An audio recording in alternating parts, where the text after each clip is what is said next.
हाथों में लिस्ट लिए एसपी अनन्या सिंह अपनी बहन ललिता की शादी की साड़ी खरीदने अकेले बाजार जा रही थी। उसने लाल सलवार सूट, पैरों में साधारण जूते, चेहरे पर सादगी, ना कोई बॉडीगार्ड, बस एक आम बहन की तरह बाजार पहुंची। उसे देख आसपास के दुकानदार पहचान भी ना पाए कि कौन आई है। तभी उनकी नजर सीधे उसी पुरानी कपड़ों की दुकान पर गई जहां वह पहले भी कई बार बिना सिक्योरिटी चोरी छिपे आ चुकी थी।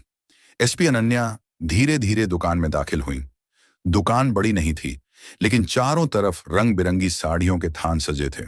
काउंटर पर मालिक हिसाब किताब में उलझा था और करीब 20 साल का एक लड़का ग्राहकों को साड़ियां दिखा रहा था। अनन्या को आते देख किसी ने खास ध्यान नहीं दिया। सबको लगा कोई आम सी ग्राहक होगी। वह काउंटर के पास जाकर खड़ी हो गई और लड़के से बोली, भैया मेरी बहन की शादी है, उसके लिए एक बहुत अच्छी साड़ी चाहिए, कुछ बढ़िया डिजाइन दिखाएं। लड़के ने बेमन से कुछ साड़ियां काउंटर पर फैला दी। अनन्या एक एक साड़ी को उठाकर गौर से देखने लगी। उसे कभी रंग पसंद नहीं आता तो कभी बॉर्डर नहीं। उन्होंने एक साड़ी को देखकर कहा, यह रंग बहुत हल्का है, ललिता पर खिलेगा नहीं। इसका बॉर्डर बहुत पतला है, शादी के हिसाब से जचेगा नहीं। फिर अनन्या ने एक और साड़ी को पलटकर कहा, अरे यह तो बहुत ज्यादा छटक है, दुल्हन को थोड़ा सोबर दिखना चाहिए। इसी तरह आधा घंटा कब बीत गया पता ही नहीं चला। दुकान में ग्राहकों की भीड़ बढ़ने लगी थी। लड़के के चेहरे पर अब झुंझुलाहट साफ झलक रही थी। उधर रामलाल भी अपनी मोटी ऐनक के पीछे से बार बार अनन्या को घूर रहा था। फिर वह थोड़ा रूखेपन से कहा, सब एक से बढ़कर एक पीस हैं, मैडम जी इनमें से ही कोई ले लीजिए। लेकिन अनन्या का दिल मान ही नहीं रहा था। उनके लिए यह सिर्फ एक साड़ी नहीं थी, यह उनकी बहन के लिए उनका प्यार, उनका दुलार था। उन्होंने शांत स्वर में जवाब दिया, मुझे कोई जल्दी नहीं है भाई साहब, मेरी बहन की शादी का मामला है, सबसे अच्छा ही चाहिए। तो रामलाल ने धीरे से लड़के को इशारा किया। लड़का बड़बड़ाता हुआ तहखाने की ओर गया और कुछ ही देर में नए बंडल उठाकर ले आया और काउंटर पर रख दिया। अब काउंटर साड़ियों से भर चुका था। अनन्या एक एक साड़ी खुलवाकर देख रही थी और रामलाल का पारा चढ़ता जा रहा था। लड़का धीरे से अपने मालिक के कान में फुसफुसाया, आधे घंटे से दिमाग खराब कर रखा है, एक साड़ी तो पसंद आ नहीं रही। अनन्या ने उसकी बात सुन ली। एक पल को उन्हें बुरा लगा। वह चाहे तो 1 मिनट में इस दुकान पर ताला लगवा सकती थी, लेकिन आज वह अपनी पावर का इस्तेमाल नहीं करना चाहती थी। उन्होंने लड़के की बात को अनसुना कर दिया और फिर लगभग 1 घंटे की माथापेची के बाद उनकी नजर उस पर पड़ी, एक गहरे मरून रंग की साड़ी जिस पर सोने के धागों से चौड़ा बॉर्डर बना था और पूरी साड़ी पर महीन कढ़ाई का काम था। वह साड़ी जैसे ललिता के लिए ही बनी थी। अनन्या के चेहरे पर आखिरकार एक संतुष्टि की मुस्कान आ गई और उन्होंने साड़ी हाथ में लेते हुए कहा, हाँ बस यही चाहिए, इसे पैक कर दो। रामलाल ने राहत की सांस ली, जैसे कोई बड़ी मुसीबत टल गई हो। लड़के ने जल्दी जल्दी साड़ी को तय करके एक चमकीले पैकेट में डाल दिया। अनन्या ने पर्स से पैसे निकाल कर दिए और पैकेट हाथ में ले लिया। उसके मन में एक खुशी थी, एक सुकून था कि उन्होंने अपनी बहन के लिए सबसे अच्छी चीज चुन ली है। वह दुकान से बाहर निकलने के लिए मुड़ी ही थी कि उनकी नजर पैकेट के एक कोने से झांकते एक धागे पर पड़ी। जो कुछ गड़बड़ थी। वह रुकी, पैकेट को खोला और साड़ी को दोबारा बाहर निकाला। उनके दिल की धड़कन बढ़ गई। साड़ी के बॉर्डर पर एक जगह से धागा टूटा हुआ था और उजड़ कर लटक रहा था। उन्होंने हल्के से उसे खींचा तो कढ़ाई की पूरी सिलाई खुलने लगी। यह एक डिफेक्टिव पीस था। अनन्या का चेहरा उतर गया। वह वापस काउंटर पर गई। उन्होंने रामलाल को दिखाते हुए कहा, भैया ये देखिए, इसमें तो धागा टूटा हुआ है, ये तो पूरी उधड़ जाएगी। रामलाल ने एक नजर साड़ी पर डाली और फिर बड़ी लापरवाही से बोला, अरे मैडम, इतना छोटा मोटा तो चलता है, आप ले जाएं, दर्जी से ठीक करवा लेना, कुछ नहीं होगा। अनन्या का गुस्सा अब बढ़ने लगा था। उनकी आवाज थोड़ी सख्त हो गई। वह रामलाल को बोली, चलता कैसे है, मैं इतने पैसे दे रही हूं, कोई फोकट में तो नहीं ले रही, मुझे ठीक साड़ी चाहिए। अब रामलाल भी भड़क गया और कड़क आवाज में बोला, देखिए मैडम, अब बार बार तो नहीं बदल सकते, आपने खुद देखकर पसंद की है, अब इसमें हमारी क्या गलती। काउंटर के पीछे खड़ा लड़का भी हंसते हुए बोला, अरे मैडम, आपने तो सब कुछ जांच परख कर ही लिया था ना, अब नाटक क्यों कर रही हो। यह सुनते ही अनन्या के आत्मसम्मान को ठेस लग गई। वह एक अफसर थी, लेकिन उससे पहले एक ग्राहक थी और एक ग्राहक के साथ ऐसा बर्ताव उन्हें बर्दाश्त नहीं था। उन्होंने दृढ़ता से कहा, सही साड़ी दो वरना मेरे पैसे वापस करो।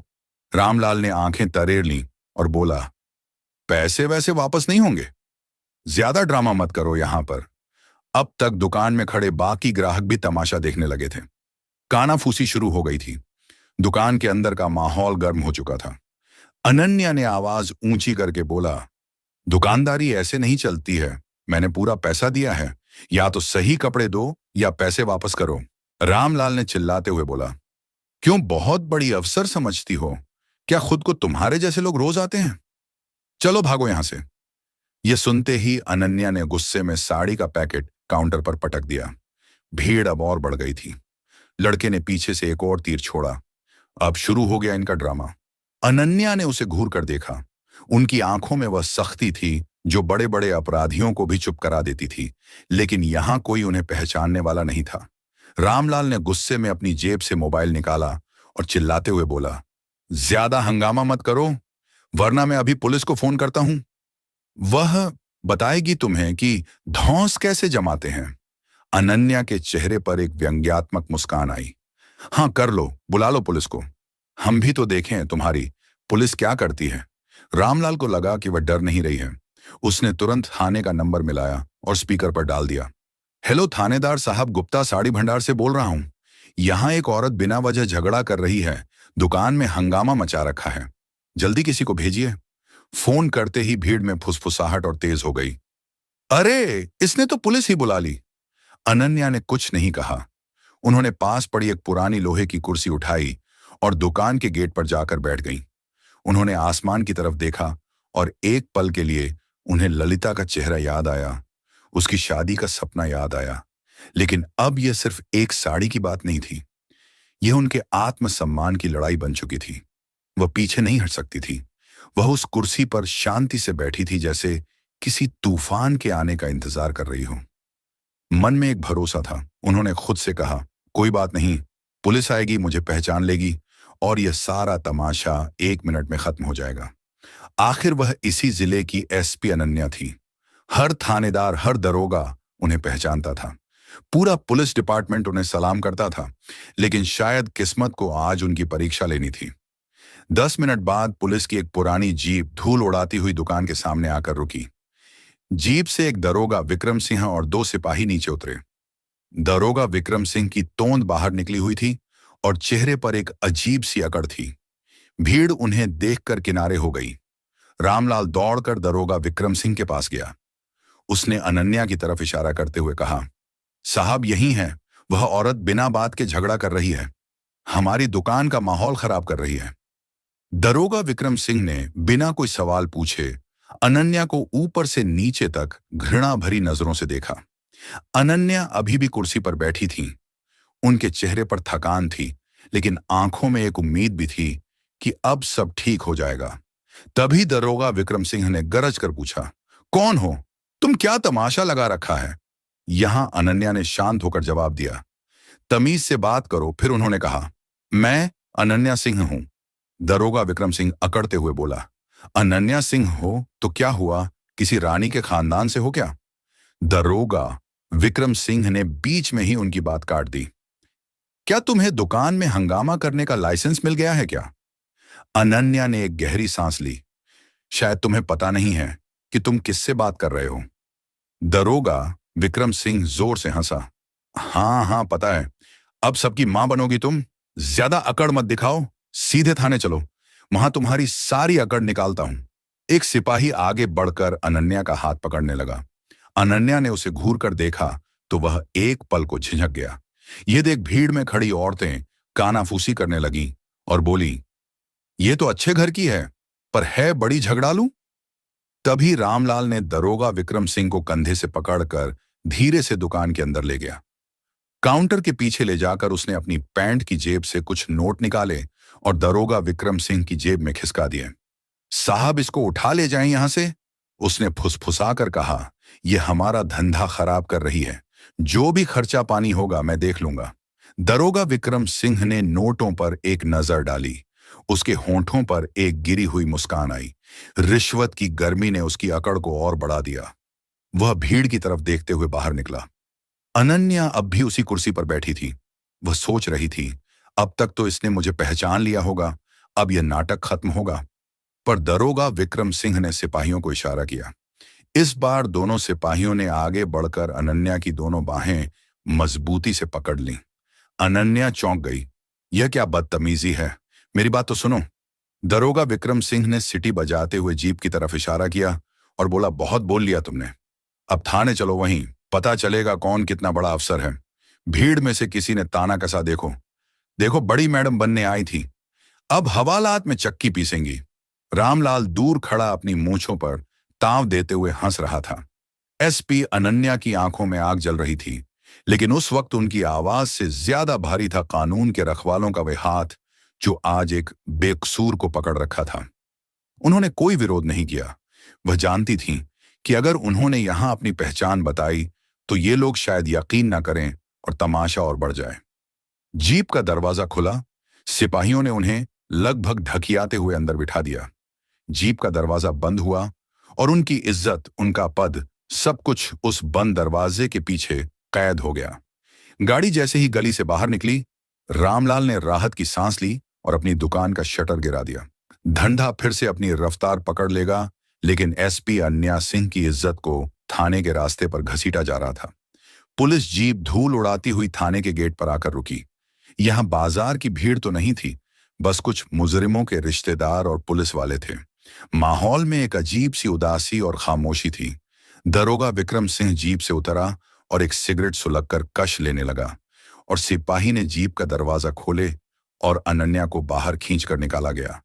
लेकिन अनन्या सिर्फ चुप थी, कोई बहस नहीं, कोई गिड़गिड़ाहट नहीं। उनकी सीधी नजर दरोगा विक्रम सिंह के चेहरे पर थी, लेकिन रिश्वत और अहंकार में डूबे उस दरोगा विक्रम सिंह को कुछ भी समझ नहीं आ रहा था। दरोगा विक्रम सिंह ने उन्हें धक्का देते हुए कहा, ले चलो थाने के अंदर। थाने में अंदर एक हेड कांस्टेबल बैठा फाइलें पलट रहा था। उसने पूछा, साहब ये कौन लड़की है? दरोगा विक्रम सिंह ने घमंड से कहा, यह बहुत बड़ी तोप बनी फिरती थी, एक दुकानदार से झगड़ा कर रही थी। ऐसे ही लोग शहर में दंगे करवाते हैं, इसे हवालात में डालो, सारी गर्मी निकल जाएगी। अनन्या ने एक आखिरी बार कोशिश की। मैं अनन्या सिंह हूं, हेड कांस्टेबल ने बीच में ही टोक दिया। नाम पता बाद में कागज में लिख लेंगे मैडम, पहले अंदर चलिए। एक सिपाही ने लोहे का एक भारी गेट खोला और उन्हें हवालात में डाल दिया। अंदर सीलन भरी हवालात थी, दीवारों से पपड़ी उतर रही थी और हवा में एक अजीब सी बदबू थी। एक कोने में टूटी हुई चारपाई पड़ी थी। अनन्या ने एक गहरी सांस ली। ये वही हवालात थी जिसका उन्होंने कुछ दिन पहले ही निरीक्षण किया था। आज वो खुद इसमें एक कैदी बनकर खड़ी थी।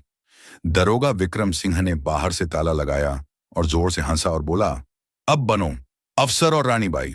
हवालात की दीवारों पर अनन्या के चेहरे की परछाई कांप रही थी और मन ही मन सोच रही थी कि कितने नीचे गिर चुके हैं ये लोग, इनकी किए की सजा जरूर दूंगी। ये कैसा इंसाफ है जो सच और झूठ में फर्क नहीं कर सकता। इतना सोच ही रही थी, तभी उसी थाने में हवालात के बाहर लकड़ी की एक पुरानी कुर्सी पर एक दूसरा दरोगा बैठा था। उसका नाम था राजेंद्र सिंह। उम्र ज्यादा नहीं थी, लेकिन वो अपने काम में बेहद ईमानदार और तेज माना जाता था। वो एक केस की फाइल देख रहा था जब उसकी जीप के आने की, गेट के खटखटाने की और ताला बंद होने की आवाज सुनाई दी। राजेंद्र सिंह ने सिर उठाकर देखा। उसकी नजर हवालात की सलाखों के पीछे गई। अंदर लाल सूट पहने एक औरत चुपचाप जमीन पर बैठी थी, लेकिन उसके चेहरे पर कोई डर या घबराहट नहीं थी। वही शांति, वही तेवर, वही रुतबा जो उसने कई बार जिले की बड़ी बड़ी मीटिंग्स में देखा था। उसने अपनी फाइल बंद की। एक अजीब सी बेचैनी उसे हवालात की तरफ खींच ले गई। उसने पास जाकर हवालात के छोटे से झरोखे से अंदर झांका। एक सेकंड के लिए उसका माथा ठनका। अरे ये तो उसके मुंह से बस इतना ही निकला।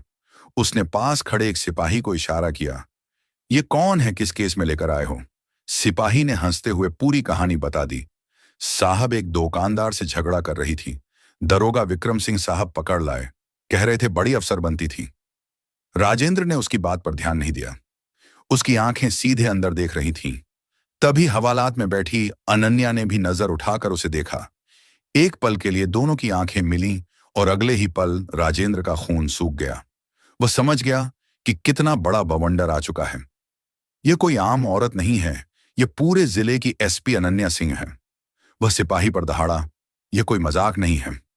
गेट खोल जल्दी। सिपाही घबरा गया और बोला, पर दरोगा विक्रम सिंह साहब ने मना किया है। राजेंद्र की आवाज पूरे थाने में गूंज गई। मैंने कहा, गेट खोल। ये पूरे जिले की एसपी अनन्या सिंह है। तुम्हारे जैसे 50 दरोगा विक्रम सिंह मिलकर भी इनका बाल बांका नहीं कर सकते। यह सुनते ही सिपाही के हाथ पैर कांपने लगे। उसने कांपते हाथों से चाबी निकाली और ताले में लगाई। ताला खुला, कुंडा हटा। राजेंद्र ने सलाखों के उस पार खड़ी एसपी अनन्या सिंह को पूरी ताकत से सैल्यूट ठोका। उसकी आवाज में शर्मिंदगी और सम्मान दोनों थे। मैडम, माफ कीजिएगा, हमसे बहुत बड़ी गलती हो गई। मैं अभी इस गलती की भरपाई करता हूं। हवालात की वही दीवारें जो कुछ देर पहले अनन्या की पहचान को मिटा रही थीं, अब सच को पूरी इज्जत से बाहर आते हुए देख रही थीं। हवालात का ताला खुलते ही एसपी अनन्या सिंह बाहर आईं। उनका चेहरा शांत था, लेकिन उनकी आंखों में एक तूफान छिपा था। राजेंद्र ने उन दोनों सिपाहियों और हेड कांस्टेबल को जमकर फटकार लगाई। कुछ ही मिनटों में यह खबर थाने से बाहर जैसे ही पहुंची कि हवालात में बंद औरत कोई आम महिला नहीं, बल्कि पूरे जिले की एसपी अनन्या सिंह है। दरोगा विक्रम सिंह के होश उड़ गए। उसका चेहरा पीला पड़ गया, माथे पर पसीने की बूंदें छलक आईं। अभी तक वह अपनी बहादुरी और अकड़ दिखा रहा था, लेकिन अब उसकी टांगें कांप रही थीं। वह बेतहाशा थाने की ओर भागा।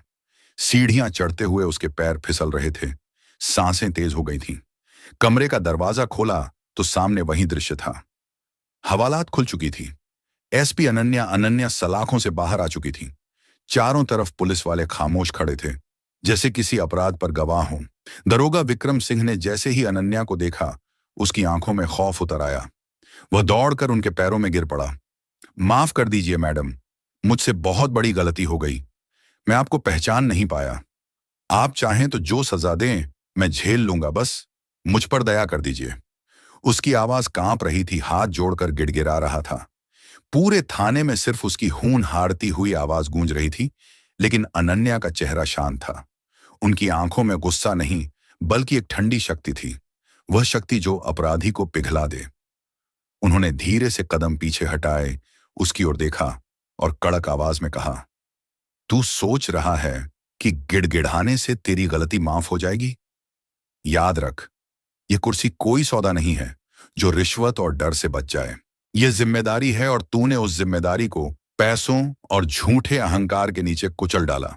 दारोगा विक्रम सिंह रोते हुए बोला, मैडम रहम कर दीजिए, घर वाले बच्चे सब भूखे मर जाएंगे। मैं अपनी पत्नी की कसम खाता हूं, अब कभी ऐसी गलती नहीं होगी। अनन्या ने उसकी बात बीच में ही रोक दी। उनकी आवाज पूरे थाने में गड़गड़ाहट की तरह गूंजी। बस अब तेरी यह नौटंकी मुझे और नहीं सुननी। तूने आम महिला समझकर जिस तरह से मेरे साथ दुर्व्यवहार किया, उसी तरह तूने न जाने कितनों के साथ ऐसा काम किया होगा। तू माफी के लायक नहीं है, आज से तू सस्पेंड है। एसपी अनन्या की यह बात सुनते ही पूरा थाना सन्नाटे में डूब गया।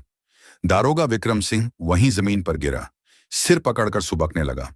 उसके होंठ कांप रहे थे, लेकिन अब उसके पास कोई दलील नहीं बची थी। राजेंद्र ने तुरंत रिपोर्ट निकाली, सस्पेंशन का आदेश लिखा और उस दारोगा विक्रम सिंह को वहीं मौजूद पुलिस जीप में बैठाकर लाइन हाजिर करवा दिया। अब उसकी अकड़ धूल हो चुकी थी। अगले ही दिन उस कपड़ा रामलाल को भी नोटिस भेज दिया गया। ग्राहक के साथ धोखाधड़ी, झूठा केस दर्ज करवाना और प्रशासन के काम में बाधा डालना। उसकी दुकान का लाइसेंस रद्द करने की कार्यवाही शुरू हो गई। रात काफी हो चुकी थी, लेकिन अनन्या ने एक पल भी आराम नहीं किया। उन्होंने वॉशरूम जाकर अपने कपड़े ठीक किए, चेहरे पर पानी के छींटे मारे। वह दर्द व अपमान सब कुछ उन्होंने अपने अंदर समेट लिया था। एक सिपाही ने कहा, मैडम सरकारी गाड़ी भेज देते हैं। अनन्या ने सिर हिला दिया, नहीं, मैं अपनी कार से ही जाऊंगी। वह फिर से अफसर नहीं, सिर्फ एक बहन बनना चाहती थी। थाने से बाहर निकलकर जब वह अपनी पुरानी कार में बैठी तो उनकी आंखों में आंसू आ गए, लेकिन उन्होंने उन्हें बहने नहीं दिया। कुछ ही घंटों बाद उनकी गाड़ी उसकी घर के गेट पर रुकी। शादी के घर में शहनाई की गूंज थी। चारों तरफ हंसी, मजाक, नाच गाना और मेहमानों की चहल पहल थी। ललिता अपनी सहेलियों से घिरी हुई थी और उसके चेहरे पर दुल्हन बनने की एक अनोखी चमक थी। उस चमक के बीच उसकी आंखें बार बार अपनी बड़ी बहन अनन्या को ढूंढ रही थीं। अनन्या वहीं थी, हर रस्म में ललिता के साथ खड़ी, कभी उसकी चुनरी ठीक करती, कभी उसे छेड़कर हंसा देती। चेहरे पर एक शांत और प्यारी सी मुस्कान थी, जैसे कल रात कुछ हुआ ही ना हो। उन्होंने ललिता को वो मरून रंग की साड़ी दी तो ललिता की आंखें खुशी से भर गईं। दीदी, ये कितनी सुंदर है, आपने मेरे लिए सबसे अच्छी चीज चुनी है। अनन्या बस मुस्कुरा दी, बोली, अरे पगली, तेरे लिए तो जान भी हाजिर है। लेकिन उस मुस्कान के पीछे एक गहरा समंदर छिपा था। कल रात जो कुछ भी हुआ, वह किसी बुरे सपने की तरह बार बार उनके दिमाग में कौंध रहा था। वह हवालात की सीलन भरी बदबू, वह दारोगा विक्रम सिंह की गिरी हुई हंसी, वह रामलाल का घमंडी चेहरा और भीड़ की वह चुभती हुई निगाहें, सब कुछ उनकी आत्मा पर किसी घाव की तरह ताजा था। उन्होंने उस अपमान के घूंट को पिया जरूर था, लेकिन वह उनके गले में अटका हुआ था। वह मुस्कुरा रही थीं, लेकिन उनका मन बेचैन था। वह सोच रही थीं, क्या दारोगा विक्रम सिंह को माफ कर देना चाहिए था। आखिर उसने अपने बीवी बच्चों की कसम खाई थी कि आज के बाद कभी ऐसा काम नहीं करेगा। उसकी आंखों में डर से ज्यादा अपने घर की फिक्र झलक रही थी। अनन्या के दिल में बार बार सवाल उठ रहा था, क्या मैंने सही किया या गलत। उनकी आत्मा जानती थी कि वर्दी का अपमान बर्दाश्त नहीं किया जा सकता, लेकिन तभी उसे थाने का अंतिम दृश्य उसे याद आया जब दारोगा विक्रम सिंह को सस्पेंड करके ले जाया जा रहा था, तो उसके चेहरे पे एक ऐसे हंसी थी कि मानो उसे कुछ हुआ ही नहीं हो। उसकी नजरें ये इशारा कर रही थीं कि तुमको देख लेंगे। उसके अंदर कोई डर नहीं था। उनकी आंखें शून्य में टिक गईं। वह उसकी आंखों में भय होने लगा। तभी ललिता ने धीरे से उनका हाथ हिलाया और मुस्कुराकर बोली, दीदी, आप कहाँ खोई हुई हैं। उसकी आवाज ने अनन्या की सोच को तोड़ दिया। अनन्या चौंककर हकीकत में लौटी। कहीं नहीं लल्ली, बस देख रही हूं, मेरी गुलियां आज कितनी सुंदर लग रही है। उन्होंने बड़ी सफाई से बात को टाल दिया।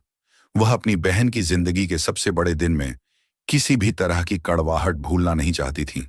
दीदी, कल आप इतनी देर से क्यों आई, और मां बता रही थी कि आपका फोन भी नहीं लग रहा था, सब ठीक तो है ना। ललिता की आंखों में चिंता साफ झलक रही थी।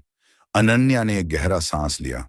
वह अपनी छोटी बहन से झूठ नहीं बोलना चाहती थी, लेकिन सच बताने का यह सही वक्त नहीं था।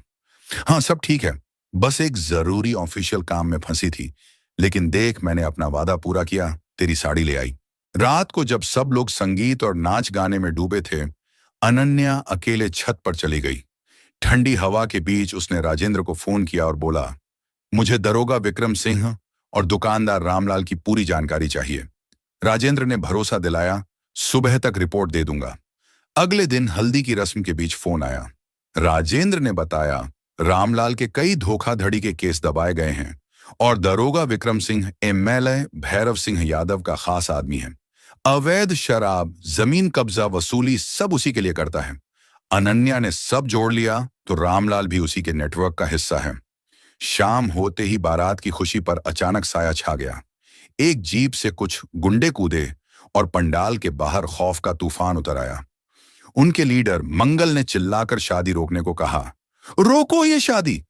उसकी आवाज में इतनी कर्कशता थी कि संगीत तुरंत बंद हो गया। पूरे पंडाल में सन्नाटा छा गया। उसने सबके सामने ललिता पर इल्जाम लगाया कि उसने उसके भाई जग्गा पहलवान से 50 लाख रुपए उधार लिए हैं और अब वह पैसे लौट आए बिना शादी करके भागना चाहती है। दूल्हे के घर वाले सख्ते में आ गए और मेहमान कानाफूसी करने लगे। ललिता, जिस पर कुछ देर पहले खुशियों के फूल बरसाए जा रहे थे, अब उस पर झूठे इल्जामों की कीचड़ उछाली जा रही थी। वह फूट फूट कर रोने लगी। अनन्या का खून खौल उठा। वो जानती थी कि यह भैरव सिंह की घटिया चाल है, उन्हें और उनके परिवार को बदनाम करने का तरीका। वह एक शेरनी की तरह आगे बढ़ी। उसकी आंखों में ना कोई डर था, ना कोई घबराहट, बस एक सर्द गुस्सा था। क्या सबूत है तुम्हारे पास? उसकी आवाज शांत लेकिन इतनी पेनी थी कि मंगल भी एक पल को ठिठक गया। मंगल ने कुछ नकली स्टैंप पेपर हवा में लहराए। अनन्या ने एक नजर में ही पहचान लिया कि वह जाली भी है। अच्छा, तो अपने जग्गा भाई का नंबर दो, मैं अभी उससे बात करती हूं। यह सुनकर गुंडे घबरा गए। वह तो शहर से बाहर है। तो फिर ये कचरे के टुकड़े मुझे मत दिखाओ।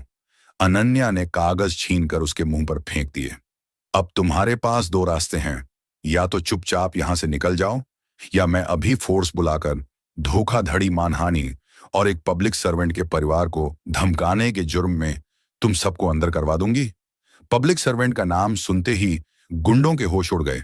उन्हें अंदाजा नहीं था कि वह किससे पंगा ले रहे हैं। 10 सेकंड के अंदर वह सब दुम दबा कर भाग गए। माहौल संभल तो गया, लेकिन जश्न का रंग फीका पड़ चुका था। अनन्या ने दूल्हे के पिता से हाथ जोड़कर माफी मांगी और उन्हें यकीन दिलाया कि उनकी बहन बेकसूर है। उन्होंने वादा किया कि वह इस साजिश की जड़ तक पहुंचेंगी। उस दिन अनन्या ने ठान लिया था कि भैरव सिंह ने उनकी बहन की इज्जत पर हाथ उठाकर अपनी बर्बादी को दावत दी है।